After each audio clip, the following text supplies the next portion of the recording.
Now, as you can see, Cole is in the fake Mercedes-Benz Stadium. I'm in the real one with a championship. Cole doesn't know what the championship looks like. He almost did, but you got to play 4 quarters, not 2 to win it. That's crazy. Really 3, bro. Yeah, 28-3. But as you can see, we're both Saints and Falcons fans. But both the Saints and Falcons did have a preseason game. What was it, last weekend? And we wanted to know who looks better out of that first preseason game, Saints or Falcons. I'll let you go first.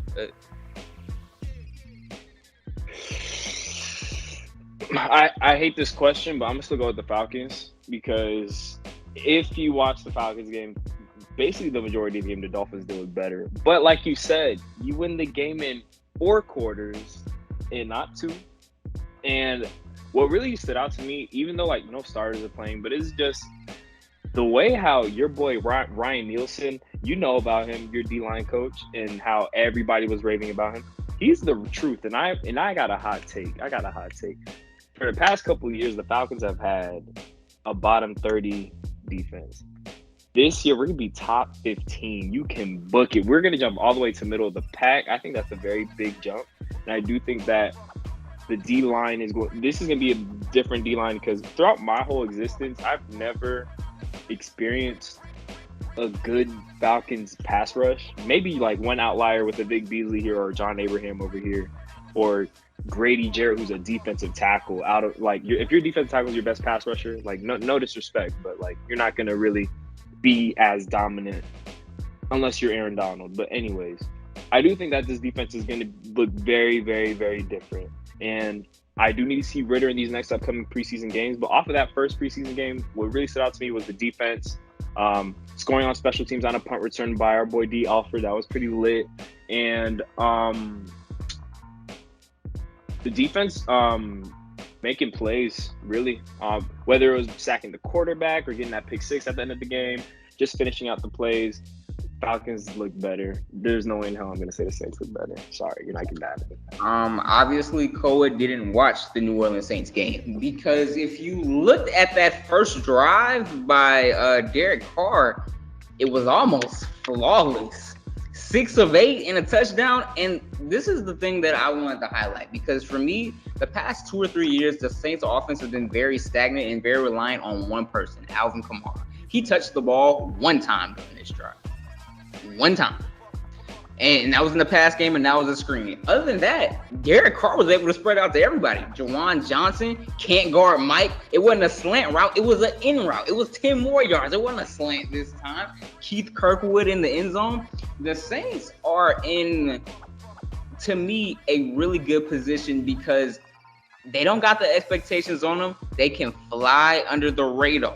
Especially in this NFC South. And what Derek Carr showed me, especially because he only played 1 drive, and this is a preseason game, so I'm not putting all my stock into it. This is a preseason game. Right. Okay, good. He showed me that he can get the ball to multiple receivers, and that's something that I feel like former Saints quarterbacks really couldn't do as well, especially with the dependence on Alvin Kamara. And I'm kind of glad Alvin will be out the first 3 games because we'll see who we really have.